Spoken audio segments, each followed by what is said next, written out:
अस्सलामुअलैकुम dear students. उम्मीद है आप सब खैरियत से होंगे।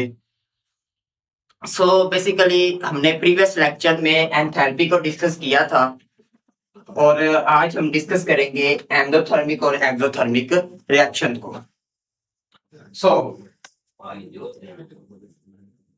बिकॉज हम जो है अपने इस चैप्टर 5 को एनर्जेटिक्स को खत्म करने की तरफ जा रहे हैं और इंशाल्लाह अजीज ये नेक्स्ट 2 वीडियोस के अंदर ये कंप्लीट हो जाएगा। इस प्रॉपर लेक्चर को स्टार्ट करने से पहले मेरी आप तमाम स्टूडेंट से गुजारिश है कि मेरे इस वीडियो को लाइक करें और एंड तक बने रहें ताकि आपको अच्छे तरीके से समझ आ सके, क्योंकि ये भी थोड़ा सा कंसेप्चुअल है। और मेरे चैनल को लाजमी सब्सक्राइब करें और बेल आइकन के नोटिफिकेशन को ऑन कर लें ताकि आपको वीडियोस के नोटिफिकेशन बर वक्त मिल सके। अब हम बिना देरी किए इसे स्टार्ट करते हैं। इसके अंदर जो है एंडोथर्मिक और एक्सोथर्मिक रिएक्शन हम डिस्कस आज करने वाले हैं। एंडो का मतलब हमें पहले ही पता है, एंडो का मतलब होता है इनसाइड, मींस उसे के अंदर, और एक्सो का मतलब होता है आउटसाइड। ठीक है, ये हमें क्लियर कट बात समझ आ गई। इनको प्रॉपर डिस्कस करने से पहले सबसे पहले हमें हीट ऑफ रिएक्शन का पता होना चाहिए कि हीट ऑफ रिएक्शन होता क्या है। हीट ऑफ रिएक्शन हमने पढ़ा सिस्टम और सराउंडिंग। जब सिस्टम सराउंडिंग से क्या करता है, हीट अब्सॉर्ब करता है, तो वो कौन सा रिएक्शन होता है, एंडोथर्मिक। और जब सिस्टम सराउंडिंग को हीट देता है तो वो क्या होता है, एक्सोथर्मिक रिएक्शन होता है। तो यही इसके अंदर बताया the amount of heat which is evolve, जो इवॉल्व होती है, जो रिलीज होती है, इसकी जगह पे आप रिलीज भी लिख सकते हैं, जो रिलीज होती है, और अब्सॉर्ब, और जो अब्सॉर्ब होती है ड्यूरिंग केमिकल रिएक्शन के दौरान, वो हीट ऑफ रिएक्शन है। और हीट ऑफ रिएक्शन के अंदर ये आएगा ना, एंडोथर्मिक और एंडोथर्मिक दोनों चीजें, दोनों रिएक्शन हीट ऑफ रिएक्शन के अंदर ही आएंगे। अब एंडोथर्मिक को डिस्कस करते हैं। एंडोथर्मिक क्या होता है? एंडोथर्मिक वो chemical reaction in which heat, जिसके अंदर क्या होती है, हीट क्या होती है, जिसके अंदर हीट अब्सॉर्ब होती है, कि वो हीट को अब्सॉर्ब करता है। इसको हम एक एग्जांपल के थ्रू समझने की कोशिश करते हैं। जैसे उसने एग्जांपल दी है फॉर्मेशन ऑफ हाइड्रोजन आयोडाइड, कि हाइड्रोजन आयोडाइड की फॉर्मेशन कैसे होती है। ये जो हाइड्रोजन है ये गैस फेज के अंदर है, ठीक है, और ये जो आयोडीन है ये सॉलिड फेज के अंदर है। ये हाइड्रोजन जो है ये आयोडाइड के साथ जो है वो रिएक्ट कैसे करेगा, रिएक्ट तब करेगा जब हाई टेम्परेचर होगा, एट हाई टेम्परेचर, क्योंकि जो आयोडीन है वो सॉलिड स्टेट में, तो जब हाई टेम्परेचर होगा तो वो उसके साथ रिएक्ट करेगा और 2 मोल ऑफ हाइड्रोजन आयोडाइड हमें मिल जाएगा, और माइनस, और जो चेंज इन एंथैल्पी आएगा वो प्लस 53.08 किलो जूल आएगा। ठीक है, और इसके अंदर मैंने पीछे प्रीवियस वीडियो में भी यही बताया था कि इसके अंदर किलो जूल तो हमने लगाया, लेकिन पर मोल क्यों नहीं लगाया? पर मोल इसलिए नहीं लगाया क्योंकि इसके 2 मोल है, सिंगल मोल तो है नहीं, ये 2 मोल है, इसलिए। अब इसके अंदर एक और बहुत क्रिटिकल चीज है कि इसके अंदर इन्होंने जब ये रिएक्शन उन्होंने प्रोसीड करवाया तो 53.08 किलो जूल जो हीट थी उसको उन्होंने माइनस के साथ जाहिर क्यों किया? माइनस तो हम तब लगाते हैं ना कि जब रिएक्शन क्या होता है, एक्सोथर्मिक होता है, जब एक्सोथर्मिक होता है, और पॉजिटिव तब लगाते हैं जब एंडोथर्मिक होता है। अब माइनस इसलिए लगाया कि जब उन्होंने कहा कि जब ये रिवर्स होगा तो इतनी हीट वो क्या करेगा, इवॉल्व करेगा, मींस उसे कि हीट एक्सो होगा ना, फिर इतनी हीट वो इवॉल्व करेगा, ये इसमें उन्होंने बताया। ठीक है, और इसकी जो चेंज इन एंथैल्पी है वो क्या आती है, प्लस 53.08 किलो जूल पर मोल, क्योंकि ये एंडोथर्मिक रिएक्शन है। एक नेक्स्ट एग्जांपल, एक और एग्जांपल की तरफ बढ़ते हैं। ये इसके अंदर उन्होंने बनाया हुआ है, ये बना रहे हैं इसके अंदर नाइट्रिक ऑक्साइड। इसके अंदर उन्होंने क्या बनाया है, नाइट्रिक ऑक्साइड। कैसे बना? ये उन्होंने नाइट्रोजन लिया, ये भी गैस फेज के अंदर है, ऑक्सीजन लिया, ये भी गैस फेज के अंदर।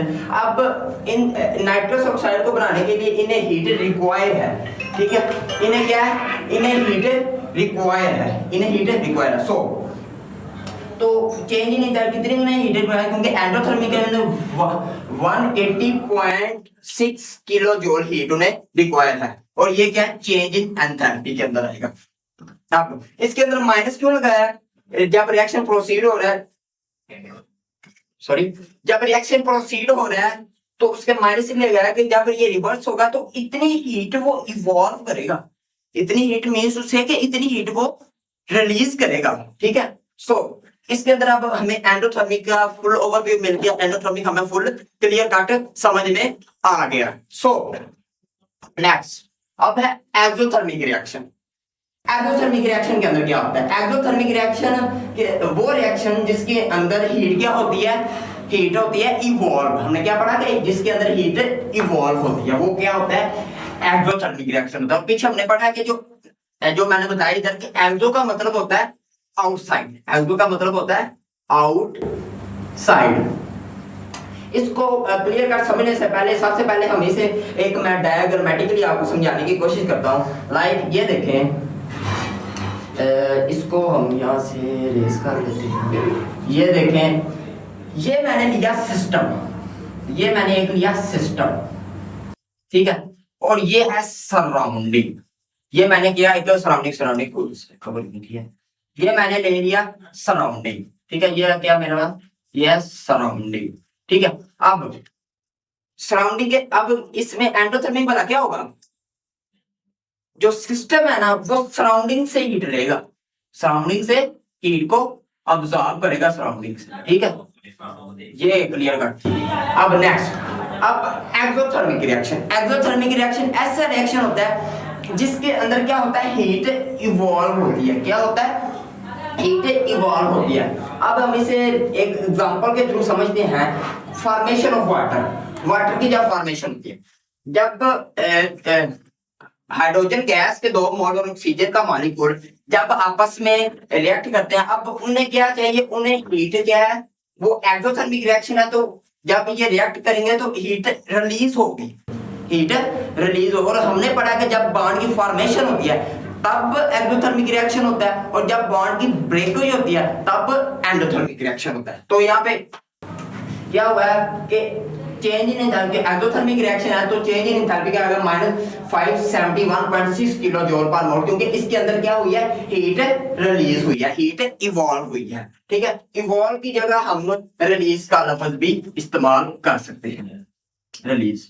सो अब नेक्स्ट एग्जांपल की तरफ बढ़ते हैं, फॉर्मेशन ऑफ कार्बन डाइऑक्साइड। अब कार्बन डाइऑक्साइड की कैसे फॉर्मेशन, हमें पता है जो कार्बन डाइऑक्साइड है ये किस स्टेट में होता है, ये solid state, carbon dioxide, carbon जो कार्बन है ये क्या है, सॉलिड स्टेट के अंदर है। से कार्बन एंड ऑक्सीजन, क्योंकि कार्बन सॉलिड है, ऑक्सीजन गैस है।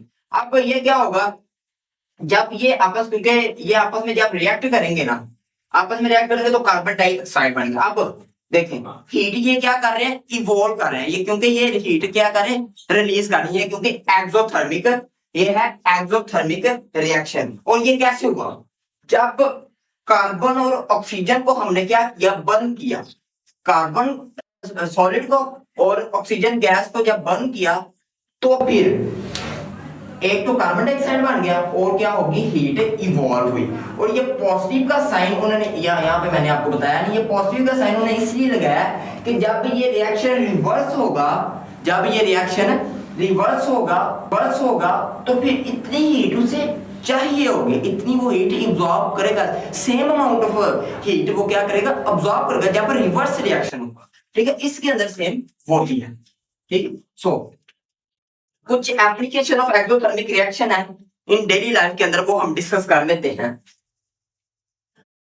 जो रोल इन एनर्जी प्रोडक्शन, इसका बहुत ही इंपॉर्टेंट रोल है एनर्जी प्रोडक्शन के अंदर, एक्सोथर्मिक रिएक्शन के अंदर। लाइक नेचुरल गैस है, ठीक है, वो हम इसे हीट देते हैं, वो ऑक्सीजन के साथ होकर बर्न होती है तो वो एनर्जी को रिलीज करता है, क्योंकि एनर्जी भी ये हमें प्रोवाइड करता है। लाइक नेचुरल गैस है, वो जब बर्न होती है तो वो उसके ऑक्सीजन के साथ तो वो क्या करती है, हीट को इवॉल्व करती है, हीट देती है हमें। तो इसे बायोलॉजिकल फैक्ट ये है कि जो कार्बोहाइड्रेट्स वगैरह हैं उन्हें भी जब वो ब्रेक होते हैं तो उनके अंदर एक्सोथर्मिक रिएक्शन होता है, तो लार्ज मॉलिक्यूल से स्मॉल मॉलिक्यूल बनते हैं। बनते हैं। तो जो उनके मॉलिक्यूल्स के एटम्स के दरमियान जो होती है ना एनर्जी, केमिकल एनर्जी, वो हीट एनर्जी के अंदर कन्वर्ट होके तो वो हीट एनर्जी को वो हमें एटीपी की फॉर्म के अंदर वो मिल जाती है। अब जनरेट इलेक्ट्रिसिटी, इसके साथ इलेक्ट्रिसिटी भी जनरेट कर सकते हैं।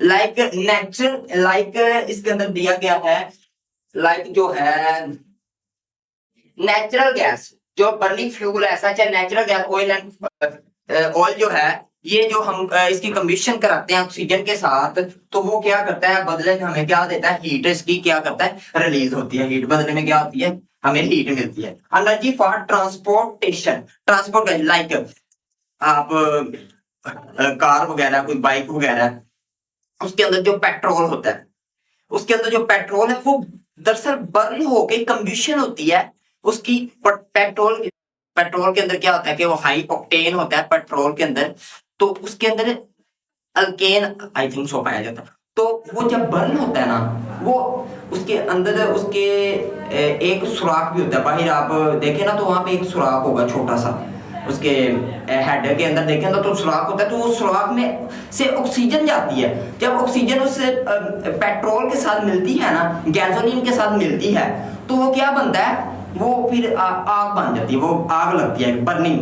बर्निंग जब आग लगती है तो फिर हमें एनर्जी मिलती है। क्या मिलती है हमें, एनर्जी। तो इससे ये ट्रांसपोर्टेशन का भी इसका फायदा हो गया, फायर वर्क, और ये फायर वर्क के लिए भी इस्तेमाल होता है। इसके अंदर बताया गया है कि जो फायर वर्क है are another example of application of exothermic reaction. Firework are result of combustion reaction that's yield. ये क्या होता है, कंबशन रिएक्शन की मदद से होता है। तो वो यील्ड हमें क्या देता है, एनर्जी देता है। सो हमें ये क्लियर कट समझ आ गया कि जो रोल इन एनर्जी प्रोडक्शन के अंदर के एनर्जी हमें मिलती है, इससे जो नेचुरल गैस है या ऑयल वगैरह ये बर्न होते हैं, कमीशन होता है, तो फिर उसके बदले में हमें एनर्जी मिलती है। तो फिर आगे बायोलॉजिकल फ्यूल के अंदर क्या होता है, जो कार्बन डाइऑक्साइड है वो जब वो ब्रेक होते हैं लार्ज से स्मॉल, तो उनके जमा जो केमिकल एनर्जी है वो हीट एनर्जी के अंदर कन्वर्ट होती है, तो वो हमें एनर्जी मिलती है एटीपी की फॉर्म में। तो एक वो एनर्जी होगी। आगे energy for transportation, generation of electricity हो, जैसे ऑयल वगैरह है, उससे भी हमें हीट एनर्जी या नेचुरल गैस से भी हम एनर्जी की प्रोडक्शन करते हैं। अब एनर्जी फॉर ट्रांसपोर्टेशन, ट्रांसपोर्टेशन जैसे मैंने आपको कार ड्राइविंग के बारे में बताया, उसके इंजन में जब जो गैसोलीन वगैरह होता है वो वो ऑक्सीजन के साथ बर्न होता है, उसके बदले में हमें हीट मिलती है और गाड़ी चलाना पड़ती है। और फायर वर्क क्या, जो नेचुरल गैस है, ऑयल है या कोल है, वो क्या होता है, वो बंद करते हैं, उसके बदले में हमें हीट मिलती है, ठीक है, और लाइट भी मिलती है, साउंड भी मिलता है, ठीक है। ये है फायर वर्क के बारे में, ठीक है। सो हमें एक क्लियर कट एक समझ आ गया, ठीक है, कि एक्सोथर्मिक रिएक्शन क्या होता है और एंडोथर्मिक रिएक्शन क्या होता है। सो गाइस, इसका जो हमने ये अब कर लिया, अब हम एक छोटा सा एक क्विज रखेंगे एक से एक्सोथर्मिक और एंडोथर्मिक रिएक्शन के अंदर। सो ऑल द व्यूअर्स, जो भी व्यू हम कर रहे हैं, जो भी स्टूडेंट जो है व्यू कर रहा है, जो क्विज होगा उसके अंदर आपसे पूछा जाएगा कि क्या इसका क्या आंसर है, तो फिर वो आप हमें कमेंट्स के अंदर बताएंगे। तो कोई भी आपका डाउट हो तो आप लाजमी कमेंट के अंदर बताएं, तो इंशाल्लाह अजीज आपकी फुल मदद की जाएगी। So best of luck students, Allah Hafiz.